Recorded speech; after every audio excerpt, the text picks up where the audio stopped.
जिंदगी में ना एक अजीब सी कश्मकश होती है। एक तरफ हमें सुनने को मिलता है कि अरे छोटी छोटी बातों की परवाह मत करो, जाने दो। और दूसरी ही तरफ कोई कहता है कि नहीं, डटे रहो, कभी हार मत मानो। तो मतलब सवाल ये उठता है कि कब जाने देना है और कब पूरी ताकत से जुटे रहना है। ये दोनों बातें एक साथ कैसे सही हो सकती हैं?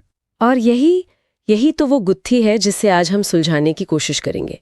ये कोई मामूली विरोधाभास नहीं है, बल्कि यूं कहिए कि एक ऐसा तनाव है जिसके बीच एक अच्छी, एक सार्थक जिंदगी जी जाती है। हमारे पास जो स्रोत हैं वो दो बहुत ही शक्तिशाली दर्शनों को एक साथ लाते हैं।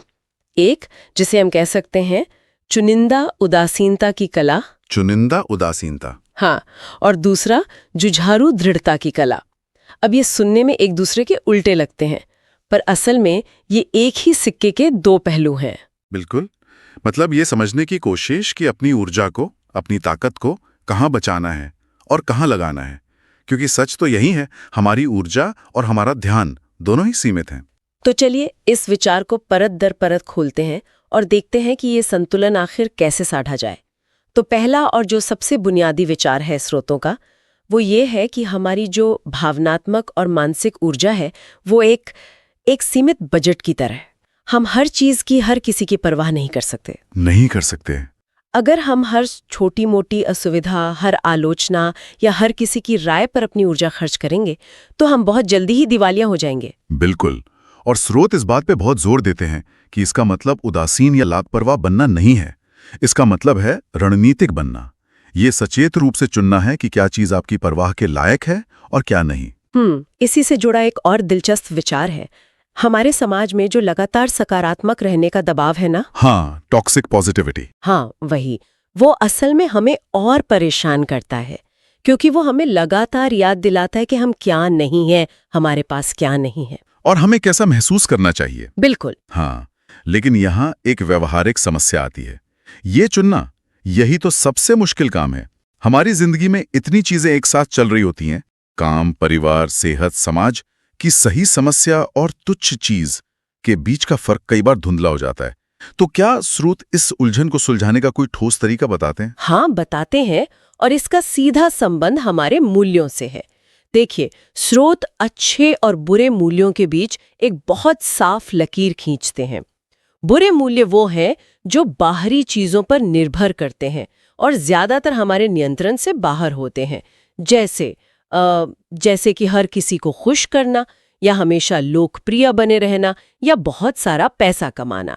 ये सब नतीजे पर आधारित है। अच्छा, और अच्छे मूल्य? अच्छे मूल्य प्रक्रिया पर आधारित होते हैं और आंतरिक होते हैं, और वो पूरी तरह से हमारे नियंत्रण में होते हैं, जैसे कि ईमानदारी, अनुशासन, कुछ नया सीखने की इच्छा, करुणा।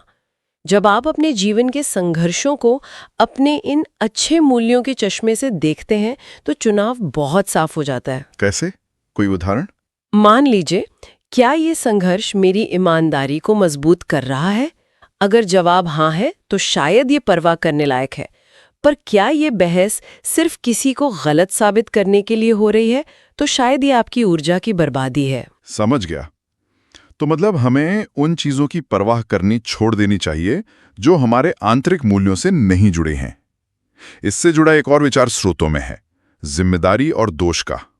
अक्सर हम इन दोनों को मिला देते हैं। खराब हो गई या आप बीमार पड़ गए, इसमें आपका दोष नहीं है, लेकिन उस स्थिति पर आप प्रतिक्रिया कैसे देते हैं ये हमेशा आपकी जिम्मेदारी है। अच्छा। स्रोत कहते हैं कि हम हर पल, हर क्षण ये चुन रहे होते हैं कि किस बात की परवाह करनी है।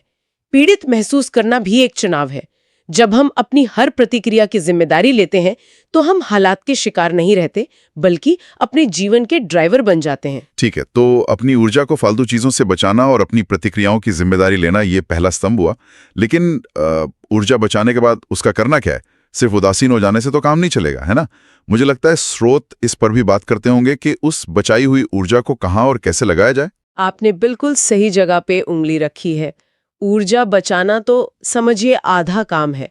असली काम तो उस बचाई हुई ऊर्जा को उन चीजों में लगाना है जो वाकई मायने रखती हैं, और उन पर तब भी डटे रहना है जब मुश्किलें आए।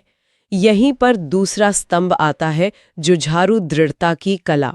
और मैं फिर कहूंगी, ये अंधी जिद नहीं है।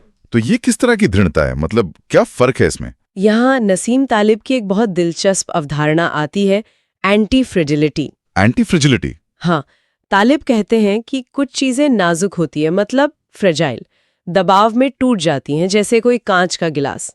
कुछ मजबूत या लचीली होती हैं जो दबाव झेल लेती हैं और वापस अपनी पुरानी शक्ल में आ जाती हैं, जैसे कोई रबर की गेंद।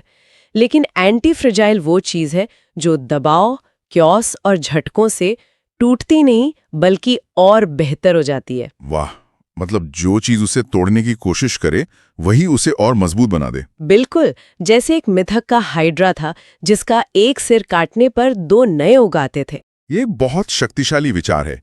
जैसे जब हम वजन उठाते हैं तो हमारी मांसपेशियों में छोटे छोटे टियर्स होते हैं, और जब वो ठीक होते हैं तो मांसपेशियां पहले से ज्यादा मजबूत बनती हैं। या जैसे विमानन उद्योग, जो हर दुर्घटना की वजह जानकर अपने सिस्टम को इतना बेहतर बनाता है कि वो पहले से कहीं ज्यादा सुरक्षित हो जाता है। सटीक उदाहरण, स्रोत कहते हैं कि असफलताएं रास्ते का अंत नहीं है, बल्कि वो रास्ता ही है। हर असफलता एक फीडबैक है, वो आपकी पहचान नहीं है। जब आप इस नजरिए से देखते हैं तो आप असफलताओं से डरना बंद कर देते हैं और उन्हें सीखने और मजबूत होने का एक जरूरी हिस्सा मानने लगते हैं। पर कई बार असफलता या मुश्किल इतनी बड़ी होती है कि हम पूरी तरह अटक जाते हैं। समझ ही नहीं आता कि अगला कदम क्या उठाएं। प्रेरणा, मोटिवेशन वो पूरी तरह खत्म हो जाती है। ऐसी स्थिति के लिए स्रोत क्या कहते हैं? इसके लिए वे कुछ करों का सिद्धांत देते हैं। हम में से ज्यादातर लोग ये मानते हैं कि पहले प्रेरणा आएगी, फिर हम काम करेंगे। लेकिन स्रोत कहते हैं कि ये समीकरण उल्टा है। काम करने से प्रेरणा आती है, प्रेरणा का इंतजार करने से नहीं। अच्छा। हाँ, ये वैसा ही है जैसे किसी लेखक को राइटर्स ब्लॉक हो जाए। सबसे अच्छी सलाह ये नहीं है कि महान प्रेरणा का इंतजार करो। सबसे अच्छी सलाह है बस एक खराब वाक्य लिखो। वो एक खराब वाक्य दूसरे वाक्य को जन्म देता है और अचानक आप लिखने लगते हैं। एक्शन से प्रेरणा और प्रेरणा से और एक्शन, ये एक सकारात्मक चक्र बन जाता है। ये बहुत दिलचस्प है कि ये विचार कितने आधुनिक लगते हैं, लेकिन अगर मैं गलत नहीं हूं तो स्रोतों के अनुसार इनकी जड़ें बहुत पुरानी हैं। बिल्कुल, ये जो चुनिंदा उदासीनता का विचार है, ये सीधे सीधे स्टोइक दर्शन से आता है। 2000 साल पहले एपिक्टेटस जैसे दार्शनिकों ने यही तो सिखाया था। उन चीजों पर ध्यान केंद्रित करो जो तुम्हारे नियंत्रण में है। तुम्हारे विचार, तुम्हारे कर्म। हाँ, और बाकी सब कुछ जैसे दूसरों की राय, बाहरी घटनाएं, उन्हें स्वीकार करो। उन्होंने कहा था, लोग घटनाओं से नहीं बल्कि घटनाओं के बारे में अपने विचारों से परेशान होते हैं। और यही तो आज की जो कॉग्निटिव बिहेवियरल थेरेपी है, सीबीटी, उसका आधार है। सीबीटी भी तो यही सिखाती है कि हमारी भावनाएं सीधे घटनाओं से नहीं बल्कि उन घटनाओं को हम जो मतलब देते हैं, जो कहानी सुनाते हैं, उससे पैदा होती हैं। एकदम। और जुझारू दृढ़ता की बात करें तो उसका संबंध बौद्ध दर्शन से भी जोड़ा जा सकता है, खासकर अनासक्ति यानी नॉन अटैचमेंट के विचार से। यहाँ भी एक आम गलतफहमी होती है। अनासक्ति का मतलब परवाह न करना या उदासीनता नहीं है। इसका मतलब है प्रक्रिया में पूरी तरह से डूबकर काम करना, लेकिन परिणाम से अपनी पहचान को ना जोड़ना। मतलब अपना बेस्ट दो, लेकिन नतीजा जो भी हो उसे स्वीकार करो, क्योंकि अंतिम परिणाम आपके नियंत्रण में नहीं है। ये आपको असफलता के डर से मुक्त करता है और आपको साहसी बनाता है। चलिए अब इन सिद्धांतों को और ठोस बनाते हैं। मैं ये सोच रहा हूं कि कोई श्रोता इसे अपनी जिंदगी में कैसे लागू करेगा। एक स्टार्टअप संस्थापक की बात करते हैं जिसकी कंपनी अभी विफल हुई है। ये एक बहुत बड़ी सार्वजनिक असफलता है। ये कहना तो आसान है कि इसे अपनी पहचान मत बनने दो, लेकिन कोई असल में ये कैसे करे जब उसकी पूरी पहचान ही उसके काम से जुड़ी थी। ये एक बेहतरीन उदाहरण है क्योंकि इसमें दोनों कलाएं एक साथ लगती हैं। पहला कदम है चुनिंदा उदासीनता। संस्थापक को इस बात की परवाह करनी छोड़नी होगी कि समाज, निवेशक या उसके दोस्त उसे असफल के रूप में देख रहे हैं। ये एक बाहरी मूल्य है, उसके नियंत्रण में नहीं है। उसे इस विचार को जाने देना होगा कि उसकी कीमत उसकी कंपनी की सफलता से बंधी थी। ठीक है, ये एक मानसिक बदलाव है, लेकिन इसके बाद क्या? वो सिर्फ सोफे पर बैठकर परवाह करना तो नहीं छोड़ सकता। बिल्कुल नहीं। यहीं पर जुझारू दृढ़ता और कुछ करो का सिद्धांत काम आता है। उसे अपनी असफलता से मिली सीख पर डटे रहना होगा। ये उसका आंतरिक नियंत्रणीय मूल्य है। उसका पहला छोटा कदम क्या हो सकता है? शायद अपनी टीम को एक ईमानदार धन्यवाद वाला ईमेल लिखना। या शायद एक नोटबुक में उन 3 सबसे बड़ी गलतियों को लिखना जो उसने की, या किसी ऐसे दूसरे संस्थापक को फोन करना जो इस दौर से गुजर चुका हो। ये छोटा सा काम उसे पीड़ित की मानसिकता से निकालकर कर्ता की मानसिकता में ले आएगा, और यही एक कदम अगले कदम के लिए प्रेरणा पैदा करेगा। इस तरह उसकी असफलता उसे कमजोर करने के बजाय उसे एंटी फ्रेजाइल बनाएगी। वो अगली बार ज्यादा समझदार और मजबूत होगा। ये बहुत व्यवहारिक है। एक और उदाहरण लेते हैं। एक सिंगल पेरेंट जो कई जिम्मेदारियों के बोझ तले दबा हुआ है या दबी हुई है, हर तरफ से खिंचा हुआ महसूस कर रहा है या कर रही है। उसके लिए भी यही ढांचा काम करेगा। पहला, चुनिंदा उदासीनता। उसे इस बात की परवाह करनी छोड़नी होगी कि एक आदर्श माता पिता कैसा दिखता है, जैसा कि सोशल मीडिया पर दिखाया जाता है। घर हमेशा साफ क्यों नहीं है, या बच्चों के लिए हर दिन फैंसी खाना क्यों नहीं बन रहा, ये सब बाहरी मापन है। इस सामाजिक दबाव को जाने देना होगा। और जुझारू दृढ़ता कहाँ लगेगी इस मामले में? वह लगेगी बच्चों के साथ सार्थक समय बिताने की उसकी मूल प्रतिबद्धता पर। भले ही दिन में सिर्फ 15 मिनट मिलें, लेकिन उन 15 मिनटों में फोन को दूर रखकर पूरी तरीके से बच्चों के साथ रहना। ये एक आंतरिक मूल्य है जिस पर डटे रहना है। वो शायद हर खिलौना नहीं खरीद सकती, लेकिन वह हर दिन प्यार और ध्यान देने की प्रक्रिया पर दृढ़ रह सकती है। ये तनाव कम करेगा और रिश्ते को मजबूत बनाएगा। तो अंत में हम उसी सवाल पर वापस आते हैं जिससे हमने शुरुआत की थी, कब जाने दें और कब डटे रहें। इन उदाहरणों से ये साफ हो रहा है, लेकिन क्या श्रोतों में कोई सीधा सा फ्रेमवर्क है जिसका हम इस्तेमाल कर सकें? हाँ, एक बहुत ही सरल लेकिन शक्तिशाली 2 सवालों का ढांचा है। जब भी आप किसी संघर्ष में हो तो खुद से ये 2 सवाल पूछें। पहला, क्या ये चीज मेरे मूल आंतरिक मूल्यों के अनुरूप है? यानी क्या ये संघर्ष ईमानदारी, सीखने या प्यार जैसी किसी चीज के लिए है जिसे मैं सच में महत्वपूर्ण मानती हूँ? और दूसरा सवाल है, क्या ये संघर्ष चाहे कितना भी दर्दनाक क्यों ना हो, मुझे किसी भी तरह से मजबूत बना रहा है या कुछ सिखा रहा है? क्या ये मुझे एंटी फ्रेजाइल बना रहा है? अगर दोनों का जवाब हाँ है तो डटे रहें, क्योंकि ये एक सार्थक संघर्ष है। लेकिन अगर कोई चीज लगातार आपके मूल्यों के खिलाफ जा रही है, आपको सिर्फ कमजोर और कड़वा बना रही है और आप उससे कुछ भी नहीं सीख रहे हैं, तो शायद उसे पूरी गरिमा के साथ जाने देने का समय आ गया है।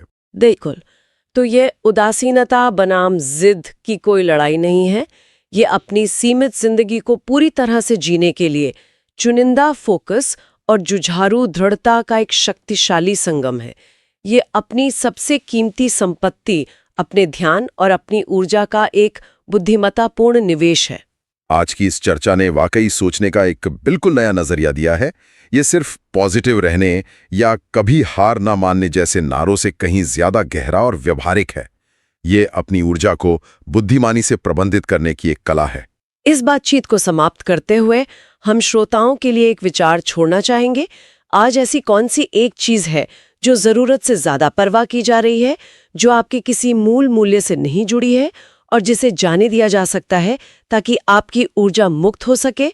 और इसके विपरीत ऐसा कौन सा एक सार्थक लक्ष्य है जो आपके मूल्यों से जुड़ा है, जिसके लिए थोड़ा और संघर्ष करने को, थोड़ा और जुझारू बनने को तैयार हुआ जा सकता है? इस चुनाव की शक्ति हमेशा हमारे भीतर होती है।